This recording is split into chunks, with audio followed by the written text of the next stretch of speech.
Jó 38.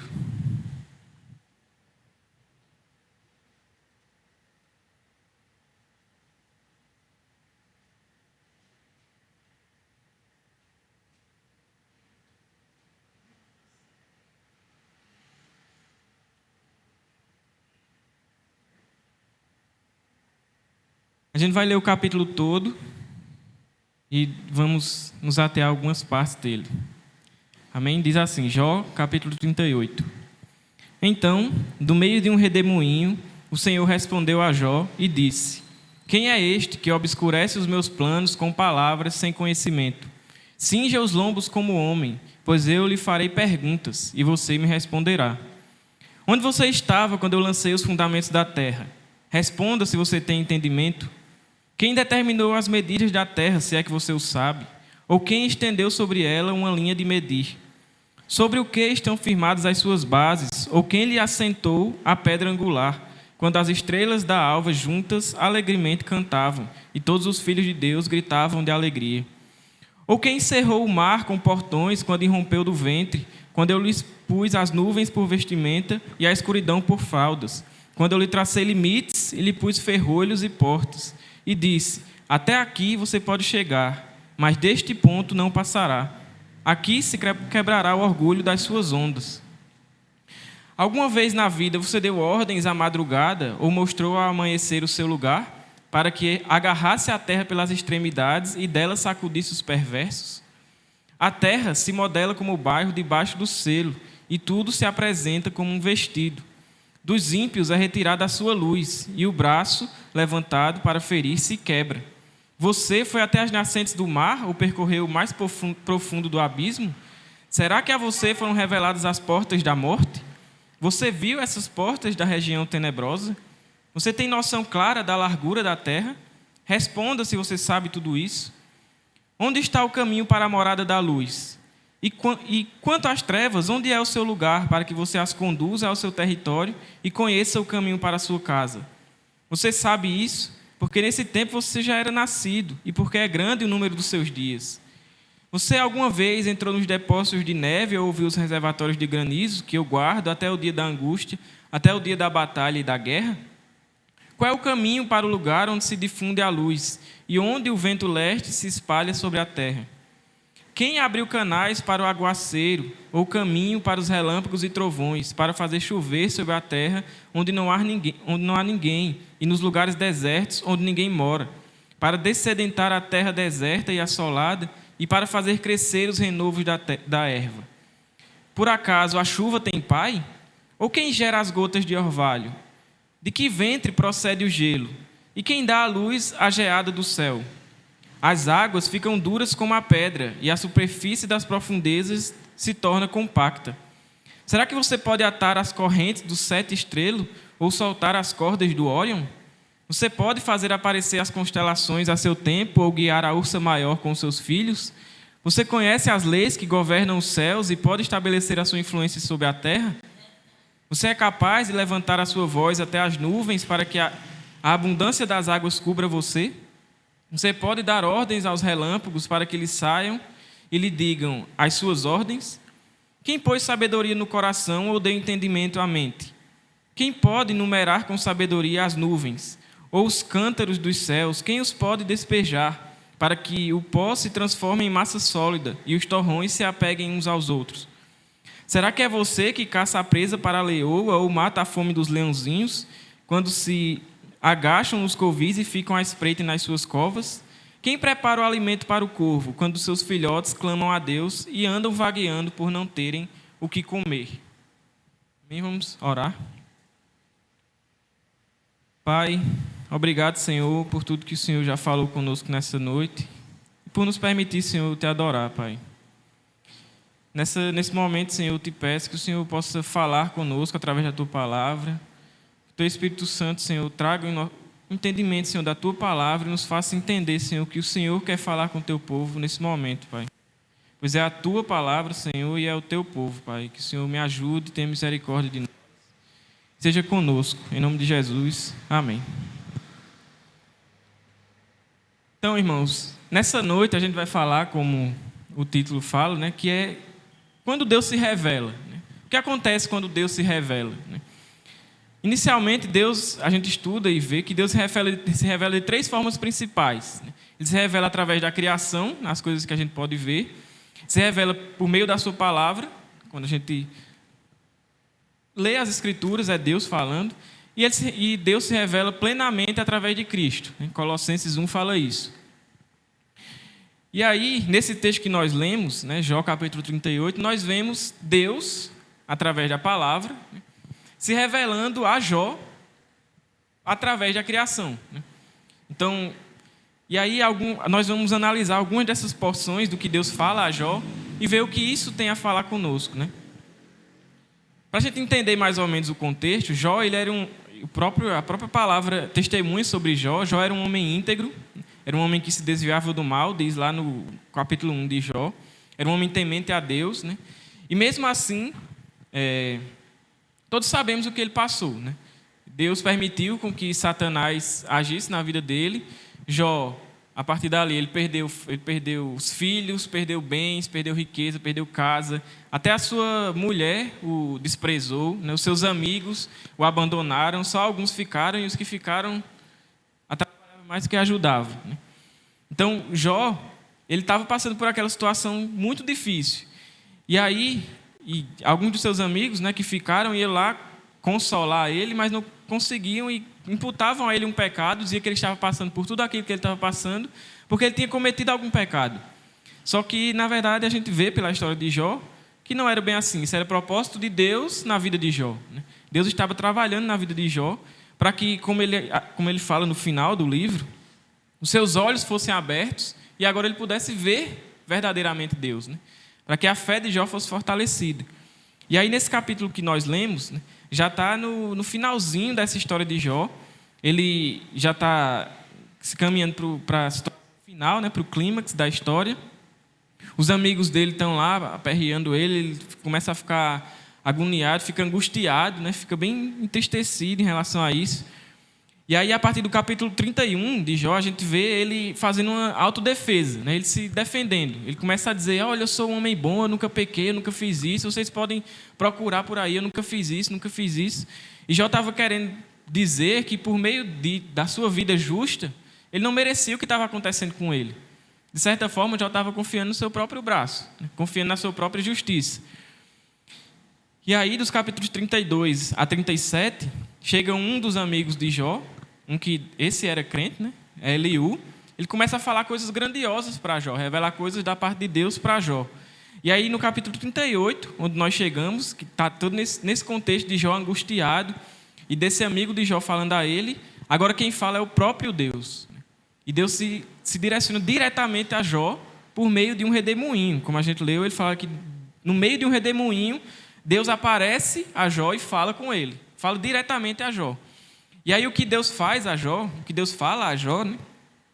Ele fala mais ou menos o que ele vai fazer nos versículos 2 e 3. Né? Ele diz, quem é este que obscurece os meus planos com palavras sem entendimento? Né? Ou quem é esse que está falando coisa aí sem saber? Né? Quem é esse que está falando aos montes e não sabe nem o que está falando? E aí ele fala no versículo 3 a Jó, se prepare, Jó, cinja os lombos, porque eu lhe farei perguntas e você vai ter que responder as perguntas que eu vou fazer. Então Deus, vamos dizer assim, coloca Jó na parede, né? Confronta Jó. E aí ele começa a lançar algumas perguntas. E são essas perguntas que a gente vai analisar e ver o que elas fizeram com Jó e o que elas fazem conosco hoje, né? Basicamente, nós entendemos que conhecer a Deus e as suas grandes obras, ao mesmo tempo que nos humilha e nos coloca no nosso lugar, como aconteceu com Jó, nos fortalece e nos aumenta a nossa fé, né? Como Jó pôde dizer que depois seus olhos foram abertos, né? E aí, diante disso, a gente vai ver algumas das coisas, a gente não vai ter tempo para falar tudo, mas algumas das coisas que Deus fala a Jó, a gente vai ver um pouco. Inicialmente, dos versículos 4 em diante, ele vai falar sobre os fundamentos da terra. Para falar sobre os fundamentos, aí tem algumas imagens aqui, algumas informações. Para a gente falar sobre os fundamentos da terra, né, o que está a base da terra, a gente precisa entender o que é a terra, né? A Terra é uma esfera, ela é um pouco achatada em cima. Ela tem um diâmetro, né, que se a gente pegar uma linha reta de um lado até o outro, de aproximadamente 12.700 quilômetros, ou seja, é muito grande. E a massa dela é isso aqui, que eu não sei nem dizer quanto é isso aqui. É muito grande, né? Ou seja, é uma esfera gigantesca e pesada que está aí, né? Existe, né? Foi criada por Deus. E aí, existe uma pergunta. Se a gente entende que a Terra é algo gigantesco e muito pesado, vem a pergunta do versículo 6 que a gente leu. Sobre o que estão firmadas as suas bases, ou quem lhe assentou a pedra angular, né? Quem sustenta a Terra, né? E um dos amigos de Jó, por mais que ele seja, vamos dizer assim, sem futuro, né? Ele responde essa pergunta lá no capítulo 26, versículo 7.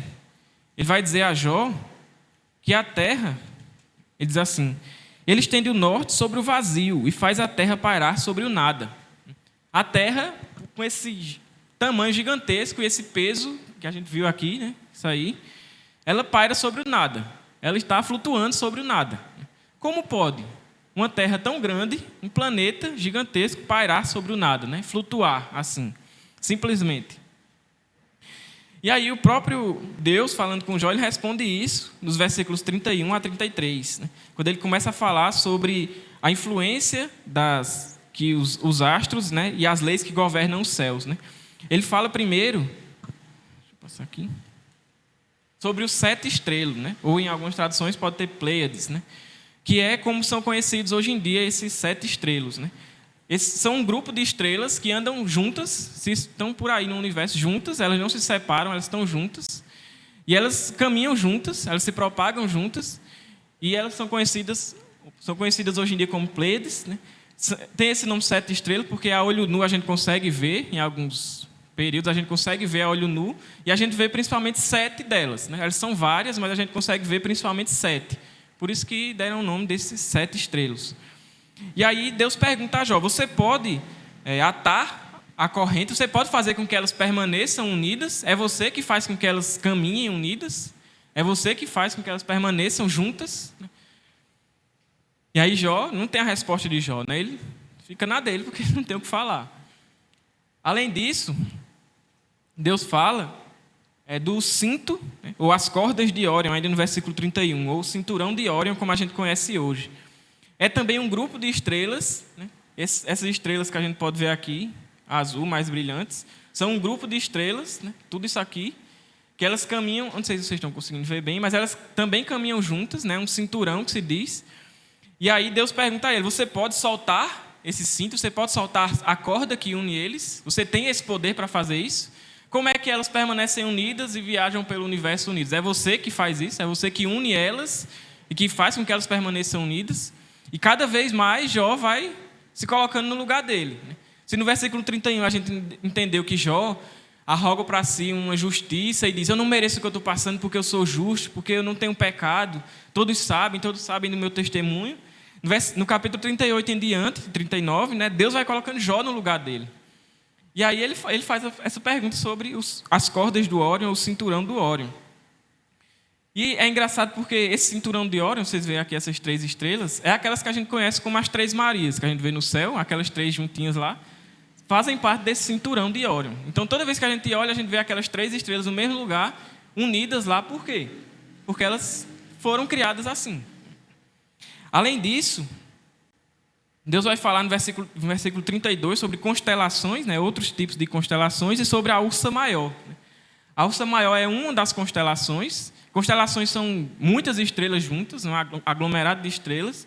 E eles chamam de Ursa Maior porque, na cabeça deles, o desenho dessa constelação forma um urso. Eu confesso que eu não consegui ver de primeira, só achei essa imagem, que eles fazem o urso ao redor, né?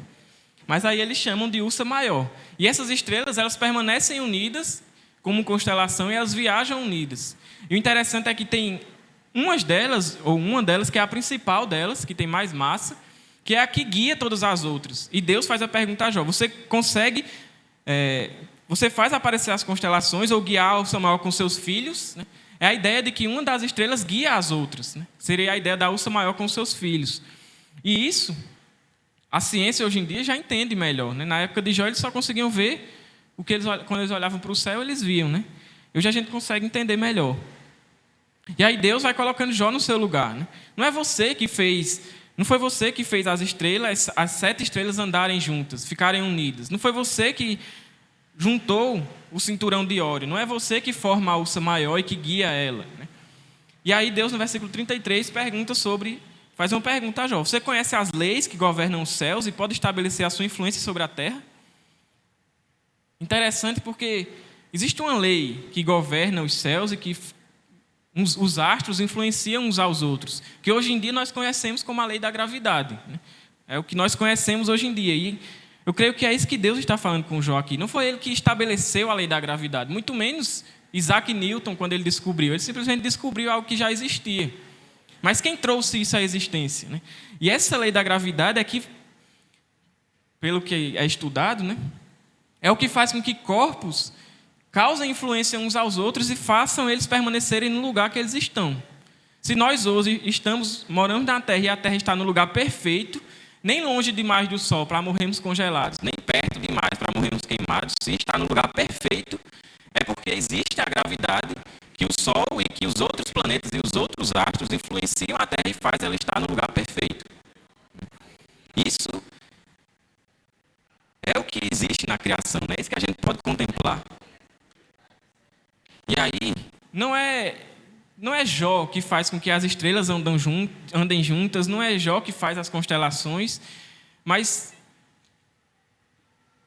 isso está baseado naquilo que a gente conhece como a lei da gravidade.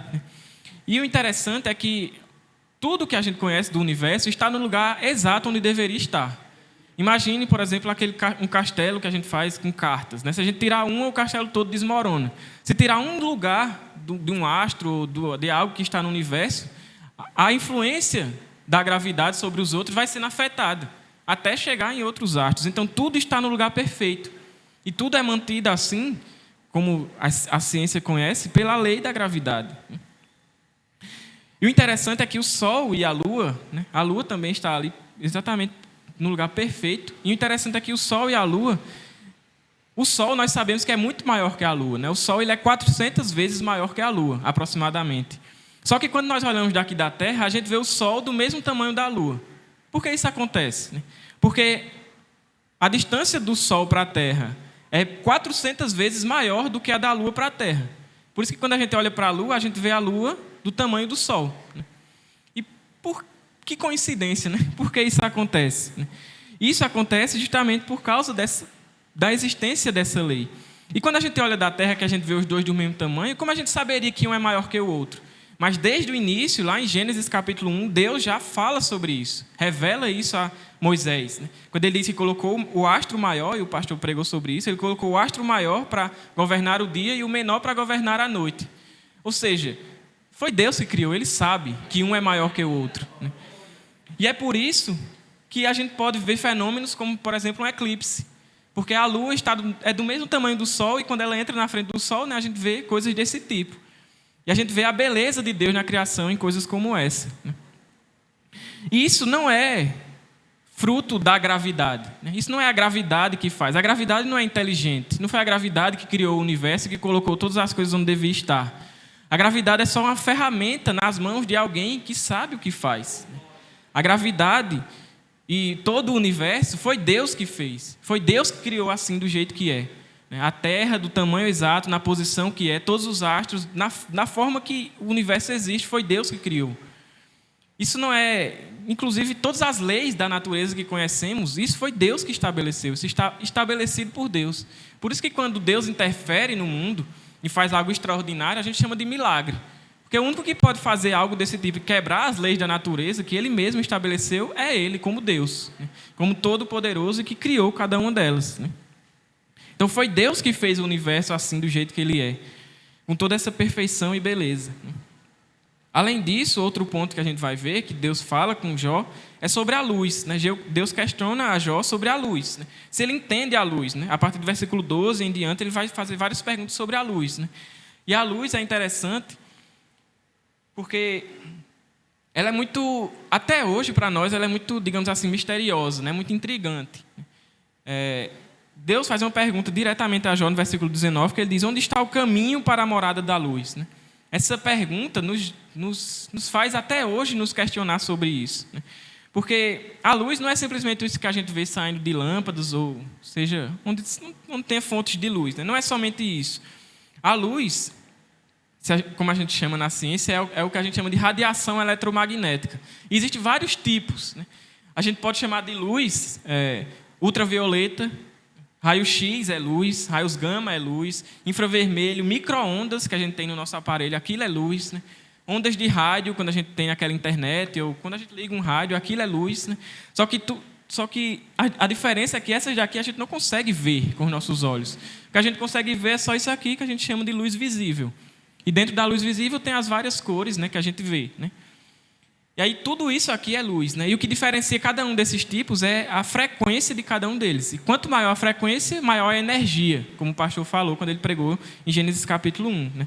A luz carrega consigo energia. Por isso que quando a gente vai, por exemplo, para a praia, a gente precisa ter cuidado com os raios ultravioletas, porque eles são muito energéticos e podem afetar nosso corpo. Ou quando a gente vai fazer um exame de raio-x, por exemplo, tem toda aquela proteção, a sala de chumbo, tudo aquilo, porque justamente ele é muito energético e aí ele pode afetar nosso corpo negativamente. Então, por isso que a gente tem toda essa proteção, né? E quando Deus disse haja luz, lá em Gênesis capítulo 1, que está registrado para nós, ele criou todos esses tipos de radiação que a gente conhece hoje em dia. E ainda outros que a gente nem sequer faz noção, né? A luz, ela é muito intrigante, né? A luz, ela é algo que hoje em dia nós entendemos que, ao mesmo tempo que ela é uma onda, e como onda ela é energia, ao mesmo tempo ela é partícula, né? Tipo como uma bolinha bem pequenininha que a gente não consegue observar, né? É o que a gente chama de fóton. Ao mesmo tempo que ela é onda, ela é energia. Isso é uma coisa que os cientistas ficam, vamos dizer assim, malucos em relação a isso. Eles dizem que não tem como entender, né? Eles criam a nomenclatura de um estado superposto, etc. E a luz, ao mesmo tempo que é uma partícula, é uma onda, né? E isso, para nós que somos cristãos, isso não deve nos assustar, porque nós vemos que na criação é possível existir coisas com duas naturezas. O próprio Senhor Jesus era um exemplo para nós. Ele era homem e Deus ao mesmo tempo. Ele tinha duas naturezas. Então, assim como Cristo, né, a luz também nos faz pensar um pouco, nos faz ficar intrigados, porque ela tem duas naturezas, né? E a ciência não consegue explicar isso, só entende, só como é que diz? Só aceita que é assim. Ele não consegue explicar, só aceita. Além disso, se a gente entender a luz como uma onda, né, que ela também é, todas as ondas precisam de um meio para se propagar, né? A luz não. A luz se propaga onde ela estiver. A luz ela é como se fosse independente. Ela se propaga sozinha. E aí os seres humanos não conseguem entender isso. Há algum tempo atrás eles tentaram até criar um meio em que a luz se propagava, que eles chamavam de éter, mas viram que na realidade esse negócio não existe. A luz ela está aí e ela simplesmente se propaga, né? Então, diante de tudo isso, das características da luz, a gente fica se questionando sobre ela, né? A gente fica se perguntando sobre ela. E essa pergunta que Deus faz a Jó, na época Jó não conseguiu responder, e nós hoje em dia não conseguimos plenamente respondê-la. Porque de onde vem a luz? Qual é o caminho da luz? Como é a procedência da luz? A gente só aceita o que ela é. A luz é algo que somente o Criador conhece. Somente aquele que pela sua palavra disse, haja luz, e ela veio a existir, é que conhece plenamente ela e sabe como ela funciona. Nós simplesmente aceitamos que ela é assim. Essa é a luz, né? E ainda sobre a luz, há algo interessante que, há alguns anos, cerca de 100 e poucos anos atrás, os cientistas estudando a luz que o Sol, né, transmite para nós, né, eles fizeram cálculos lá e eles entendiam que a luz que o Sol emite é essa linha pontilhada aqui, né? E aí aqui ela vai-se embora, ela vai até o final, é porque o gráfico só vai até aqui, mas ela vai até o fim, né? E aí o que é que isso significa? Significa que quando chegar aqui nessa parte do fim aqui, que é ultravioleta, que é a parte energética perigosa para nós, o valor aqui é infinito, é grandioso, né? E se isso fosse verdade, não era possível existir vida na Terra, porque o Sol iria emitir muita ultravioleta e a gente ia morrer queimado e simplesmente não existiria vida, né? Nenhum tipo de vida. Isso era a previsão dos cientistas, né? Tanto que eles chamaram isso de catástrofe ultravioleta, porque se isso fosse verdade, todo mundo estaria perdido. Só que quando foram ver na prática o que acontece com o Sol, o que acontece é essa linha contínua aqui. Ela chega aqui, chega na parte que a gente consegue ver, e quando entra no ultravioleta e na parte perigosa, ela diminui muito. E por que diminui tanto assim? Para permitir que na terra haja vida. Parece algo criado com inteligência. Parece algo criado por alguém que sabe o que está fazendo. E é justamente os cientistas, quando se deparam com isso, veem e entendem que é por causa disso que existe vida na Terra e atribuem isso a coincidências, a processos químicos, a acaso, seja o que for. Mas nós sabemos que isso é a criação. Isso é Deus. Isso faz parte do plano de Deus. Deus que fez assim. Deus não precisa fazer cálculos para saber que algo vai, né, se expandir e dar no infinito. Deus faz da forma como Ele quer. E Ele fez com que no nosso mundo pudesse existir vida. E assim a gente vê isso na prática, né? E esse é o Deus que criou, é o Deus de toda a ciência, né? É o Deus que fez toda a criação e sabe o que faz, né? Então Ele fez assim, e é isso que a gente vê na prática, né?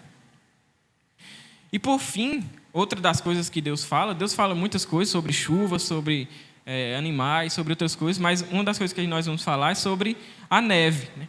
Deus fala com Jó sobre a neve, ele pergunta a Jó sobre se ele entende a neve, de onde vem a neve, como funciona a neve, né? A neve, basicamente, resumidamente, ela é uma chuva em lugares muito frios. Então, quando está em um lugar muito frio, existe neve. É o vapor de água que existe nas nuvens se congela porque está muito frio. E aí, quando eles são pesados, eles caem. E na queda, eles se unem com outros como é que chama? Outros cristais de gelo e formam flocos de neve, né? E aí, eu poderia falar para vocês, mas eu preferi passar para vocês algumas imagens desses flocos de neve, da beleza que há nesses flocos de neve, né? Essas são fotos tiradas por um fotógrafo russo, que é Alexei Kiatov, acho que é assim o nome dele. E aí vocês vão ver algumas imagens, né, como é a neve. E assim, se vocês quiserem, glorifiquem a Deus, porque é algo realmente belo, né? A primeira imagem. Vou passando aqui.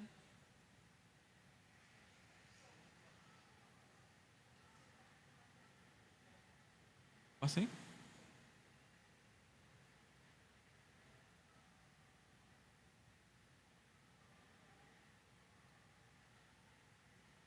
Travou aqui no primeiro. Pronto, passou. Essa é a primeira imagem. Isso é um floco de neve fotografado, né? Não é montagem, não é desenho, não é nada disso, né? Não foi um artista que fez, isso é uma foto, né? Um zoom muito alto, ele tirou uma foto de um floco de neve, né? Aqui também. Outro floco de neve.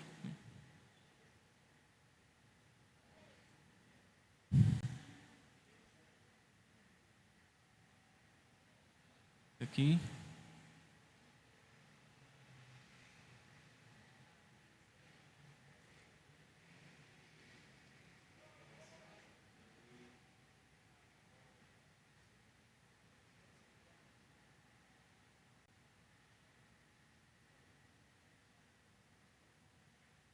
Então, esses são imagens, né, de flocos de neve, né, que caem do céu, que foram fotografadas por um fotógrafo, né, russo. Não sei nem se ele é cristão, mas eu não sei como, diante de algo tão belo, a pessoa não atribui isso a Deus, né? Isso aqui, e a gente para pensar, né? Isso parece ser um procedimento tão simples que acontece, né? Simplesmente água que congela e cai, né? Algo tão aleatório, mas formam imagens tão belas, né? Tão lindas, né? Isso é obra das mãos do Criador, né? Como Agostinho, né, o teólogo lá da antiguidade, fala, é obra das mãos desse Criador que é a própria beleza. E é dele que provém tudo aquilo que é belo e aquilo que é bom, né? É das mãos desse Deus que faz tudo perfeito, que vem coisas como essa e que a gente olha e se maravilha com a beleza dessas coisas tão simples, né? Isso é a criação, né? Isso é a criação de Deus. Isso foi feito pela mão desse Deus Todo-Poderoso. E ainda há muitas outras coisas que Deus fala a Jó, como eu falei. Ele fala sobre animais, fala sobre chuva, fala sobre outras coisas que a gente não vai tratar nessa noite. Mas diante de tudo isso, toda essa revelação que Deus faz a Jó no capítulo 38 e 39, Jó, diante de tudo isso, ele dá a sua resposta. E as suas respostas estão no capítulo 4, versículo 3 ao 5, que primeiramente ele diz assim, versículo 4 e 5, ele diz assim: sou indigno, o que te responderia eu? Ponho a mão sobre a minha boca. Uma vez eu falei, e não direi mais nada. Aliás, 2 vezes, porém, não prosseguirei. Diante de tudo isso que Deus revela a Jó, e Deus coloca Jó na parede e mostra: Jó, isso aqui foi eu que fiz, você não teve influência nenhuma sobre isso. O que é que Jó responde? Ele diz: eu sou indigno, o que é que eu posso responder diante disso? O que é que eu posso falar? Eu não posso falar mais nada, eu vou pôr a minha mão na minha boca e vou me calar, né? Além disso, Jó também responde no capítulo 42, versículo 1 ao 6, 2 ao 6, né, que ele diz assim: bem sei que tudo podes, e nenhum dos teus planos pode ser frustrado. Tu perguntaste: quem é esse que sem conhecimento encobre os meus planos? Na verdade, eu falei do que eu não entendia, coisas que são maravilhosas demais para mim, coisas que eu não conhecia. Disseste: escute, porque eu vou falar. Farei perguntas e você me responderá. Eu te conhecia só de ouvir, mas agora os meus olhos te veem. Por isso me abomino e me arrependo no pó e na cinza. A atitude de Jó diante da revelação de Deus e da criação e de todas essas belezas que nós vimos que Deus fez e apresenta a Jó é simplesmente se humilhar, é se colocar no seu lugar e entender quem ele é diante desse Deus. Quem somos nós? Né? Quem era Jó e quem somos nós hoje em dia diante de tão grandioso universo e tão belo universo? Né? E além disso, como eu falei no início, além de nos humilhar, conhecer a Deus, a revelação de Deus, além de nos humilhar e nos colocar no nosso lugar, também aumenta a nossa fé, fortalece nossa fé e nos faz confiar mais nele. É por isso que Jó também diz, mesmo em meio a tanta humilhação dele próprio, ele fala que eu te conhecia só de ouvir falar, mas agora os meus olhos te veem. A fé de Jó foi fortalecida. A fé de Jó agora foi aumentada a ponto que agora ele fala que conhece a Deus de realmente vê-lo. Ver Deus se revelando a ele por meio daquele redemoinho, ver Deus na criação, e nós hoje ver Deus na palavra e ver Deus através de Cristo. Conhecer a Deus, né, e suas grandes obras nos humilha e nos coloca em nosso lugar, mas ao mesmo tempo aumenta a nossa fé e nos leva para mais perto do próprio Deus. Né? Da mesma forma como aconteceu com Jó, né, Deus ele se revela a nós. Ele se revela a nós por meio da criação. Toda vez que nós olhamos para o céu, vemos uma árvore, vemos algum animal, Deus se revela a nós por meio da criação. Deus também se revela a nós por meio da sua palavra. E é por isso que aqueles que amam a Deus amam também a sua palavra, porque é ali onde nós podemos encontrar a esse Deus. Né? Então Deus se revela a nós por meio da sua palavra e Deus se revela de forma plena a nós por meio do seu Filho Jesus. Como diz lá em Colossenses, aquele que é a imagem do Deus invisível e que nele tem toda a plenitude da divindade, a plenitude do próprio Deus. E aí, Colossenses, Paulo também fala aos Colossenses que esse Cristo, esse Deus é que sustenta todas as coisas. Então toda essa criação que nós vimos, elas permanecem assim até hoje, desde o tempo que foram criadas, porque o Filho sustenta. Porque esse Deus criou e sustenta todas as coisas. Isso é grandioso demais. E Deus nos revela essas coisas e nos mostra e nos faz ver essa beleza, essa grandiosidade da criação e da sua palavra e do seu Filho, para, da mesma forma como fez com Jó, humilhar ele, para também nos humilhar, nos fazermos entender quem somos e também para fortalecer nossa fé, nos fazer confiar cada vez mais nele. Porque se esse Deus que criou esse universo tão vasto, tão maravilhoso, perfeito e harmonioso, e imagens como essa que a gente vê em coisas tão pequenas, mas coisas tão detalhadas, tão assim perfeitas, digamos assim. Se Deus se preocupa com isso, em fazer algo assim tão belo, quanto mais conosco. Que a Bíblia testemunha de nós que fomos criados um pouco abaixo dos anjos, né? Mas acima do resto da criação, né? Os seres humanos. Deus cuida de nós, como o próprio Jesus fala. Né? Se Deus cuida dos animais, por que Ele não cuidaria de nós? Né? Então isso nos faz confiar nele cada vez mais, ver a criação, ver a beleza da sua criação. Portanto, irmãos, que a gente venha venhamos nos humilhar, né? Nos colocando no nosso lugar, entendendo a diferença que existe entre nós e Deus, entendendo quem nós somos e quem é esse Deus, né? E que a gente entenda que não somos nós que controlamos o universo, muito menos as circunstâncias à nossa volta, mas é Deus. Deus está no controle de tudo. Deus é soberano e controla tudo, tudo, literalmente tudo. Deus é quem controla o universo e não nós, né? Que os nossos olhos possam ser abertos, como aconteceu com Jó, para que agora a gente não conheça Deus apenas de ouvir falar, apenas de conversa, mas que os nossos olhos possam ser abertos para que a gente veja Ele. Veja Deus em seu Filho Jesus Cristo. Como Ele mesmo disse, quem vê a mim, vê o Pai. Que a gente possa olhar para Cristo e ver o Pai.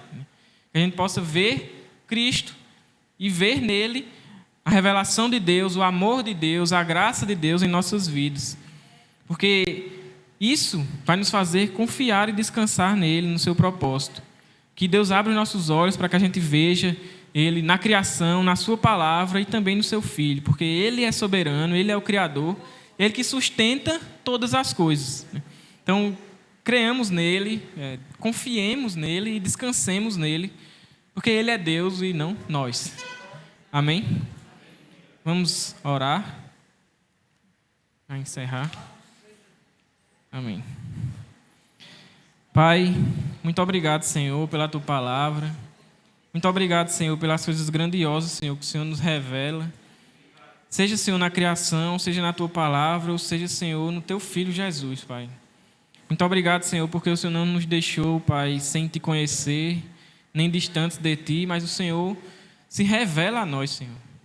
Que a gente possa entender isso, Senhor, e Te buscar cada dia mais. E que esse conhecimento do Senhor nos humilhe, Pai, a cada dia mais e nos faça entender quem somos e quem Tu és, Senhor. Que a Tua palavra, Senhor, fortaleça a nossa fé e nos faça confiar e descansar cada vez mais em Ti. Nos ajuda, Pai, tem misericórdia de nós, seja conosco. Em nome de Jesus, amém.